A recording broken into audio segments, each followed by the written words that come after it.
All right, everyone, grab a seat at the table and let's get started. Welcome to this masterclass. Today, I'm stepping in as your managing director, and we have a highly critical client brief sitting right in front of us. The Cambridge AS and A-Level Mathematics 9709 paper.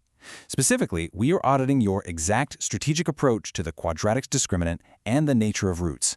Now listen, over the years, I've seen countless candidates walk into this exam room acting like unprepared junior consultants. Let's categorize them. You've got consultant Alex on one side. Alex has excellent data points, knows every isolated formula by heart, but absolutely bombs the executive summary delivery. Then you've got consultant Sam. Sam is a highly persuasive speaker, writes with great flow, but totally lacks the physical asset backing and rigorous case study logic. The exam board doesn't want an Alex, and they certainly don't want a Sam. They are looking for a hybrid. Today, we are going to teach you how to structure your exam responses with the absolute clarity and undeniable authority of an elite executive consultant. Look at this quote, because this is your bottom line. The crucial point here is that mastering this specific topic is very often the exact deciding factor between settling for a perfectly average B grade or securing that coveted A-star asset for your portfolio. Why is that? Well, because the discriminant isn't just some isolated piece of trivia you memorize and spit back out. It is a fundamental analytical tool. Think of it as the core engine that drives your entire understanding of graphs, intersecting lines, and the underlying nature of complex algebraic relationships. This specific topic is exactly where Cambridge examiners test your ability to execute logical, highly structured reasoning under immense time pressure. If you can't pitch this perfectly, you lose the points. We have a strict agenda to get through today. First, we'll cover core principles. Second, we'll implement the procedural framework. Third, we'll review principal examiner warnings. And fourth, we'll secure our assets with the method mark strategy. Let's move straight into part one, core principles, the theoretical architecture of your pitch. Now, this brilliantly illustrates the exact difference between our two hypothetical junior consultants, Alex and Sam. Examiners prioritize analytical depth and integration over superficial breadth. Superficial breadth, that's Alex. That's knowing the discriminant is simply b squared minus 4ac. That is just baseline compliance. It gets you through the door, but it doesn't close the deal. Analytical depth, on the other hand, means knowing exactly why that formula dictates market reality. It's understanding that a discriminant greater than 0 means a line intersects a curve twice, establishing two distinct points of contact, or why a discriminant of exactly 0 means it's a perfect tangent, a single critical point of intersection. The principal examiner reports consistently highlight that the candidates who reference these cross-topic connections and demonstrate causal relationships are the ones who get promoted to the top tier. Let's have a quick structural strategy debate about compliance standards. When Alex and Sam sit down to plan their proposal framework, they have to hit the three assessment objectives: AO1, AO2, and AO3. Knowledge and understanding is your AO1. That's baseline. Application of precise definitions, your AO2, is where you actually deploy the discriminant effectively into the scenario. But look at that last bullet point. Evaluation of alternatives and comparison of approaches. That is AO3, and that is where the executive level candidates live. This requires you to actively justify your methodology. Why are you choosing to use the discriminant here instead of, say, completing the square? If you can communicate that clearly, you build immense structural credibility with the examiner.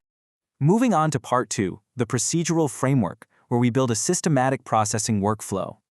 Okay, before we dive into this workflow, I need to pause the explainer for a quick mid-session directive. To ensure your academic portfolio remains highly competitive, you need to subscribe to our channel Ace the Exams, that's @Ace the Exams, and enable notifications for our weekly consulting insights. We provide the blueprints you need to succeed. All right, resuming the brief. Securing marks requires a strict chronological sequence. First, identify the key elements. What is the client or the question actually asking? Second, apply the relevant principles. Are we dealing with a tangency problem, meaning we must set the discriminant to exactly 0? Third, execute the analysis with undeniably clear working. Fourth, verify your results. And fifth, present it all in the appropriate professional format. Missing even one of these steps completely breaks your chain of logic. When you are faced with a complex problem-solving scenario, applying the specific 5-step deconstruct, solve, evaluate method ensures your answer is structured flawlessly. Now let's say consultants Alex and Sam encounter a critical flaw in their mock proposal essay paragraph. How do we fix it? We align their syntax with the Peel formatting matrix: point, evidence, explanation, link. You identify the given information, your point. You break it down and solve systematically, your evidence and explanation. Then you step back and check for reasonableness.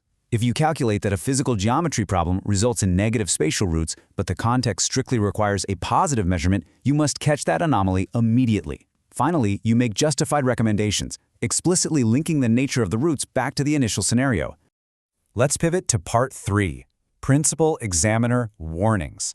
This is where we discuss the absolute top pitfalls. Welcome to the live audit workshop segment of our meeting.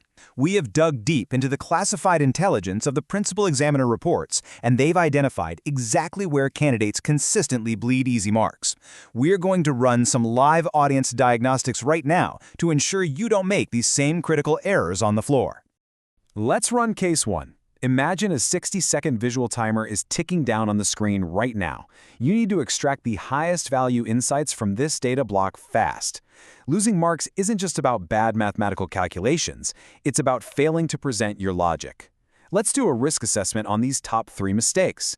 Mistake 1, forgetting the proper format. This is where a sample answer instantly loses structural credibility. Candidates will start with the correct inequality sign, but halfway down the page, they subtly change it to an equal sign out of pure habit. Boom, credibility destroyed.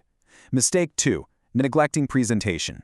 The examiner should not have to hunt through a maze of scribbles to find your executive summary. Mistake 3, ignoring context. If the brief asks about a real-world scenario, your final sentence cannot just say x equals 4. You must tie the algebraic nature of those roots directly back to the physical context. During a high-stressed, timed exam, it is incredibly easy to panic and drop a crucial procedural step. A highly effective consultant strategy here is to create your own mnemonic, a custom acronym using the first letters of key terms, like format, presentation, and context, to lock this framework firmly into your working memory. It gives you a built-in safety mechanism, allowing you to quickly audit your own proposal before you turn the page and finalize the deal. Finally, Part 4, the method mark strategy. This is about prioritizing process over perfection. This is quite literally the most crucial takeaway of this entire masterclass. Marks are awarded for your process. This means your structured reasoning can score heavy points even if a minor calculation error throws off your final quantitative answer. The principal examiners have issued a direct alert on this. Let's say you misplace a negative sign in line 2 of your pitch. That shouldn't cost you the entire contract. But, and this is a massive but, if you haven't explicitly written down the uncalculated discriminant formula before you start substituting your values, the examiner officially has no compliance basis to award you that method mark. You have to make your internal analytical process entirely visible on the paper. As we close the deal, I want to present you with your Executive Framework Summary Checklist. By rigorously adhering to these strict presentation conventions, you make it incredibly easy for the examiner to award you those vital method marks. Use proper headings to signpost your working. Literally write out discriminant condition for tangency so they know your exact angle. Apply correct terminology. Talk about real and distinct roots instead of casually saying it crosses twice. That vocabulary alone promotes your answer to the executive tier. Maintain appropriate formats and include clear annotations to build a robust, high-scoring final draft. So as you prepare to take this framework in practice with past papers, I want you to ask yourself a serious question. Are you leaving guaranteed method marks on the table by hiding your analytical process? Are you truly showcasing your full depth, or are you just hoping the examiner guesses what you meant? To make sure you never miss out on these elite strategies, you need to finalize this transaction. Subscribe to our channel, Ace the Exams, that's at Ace the Exams, enable the notification bell so you never miss a briefing, and drop a comment down below with your current academic level and your target subject. Class dismissed, get to work, and I'll see you in the next session.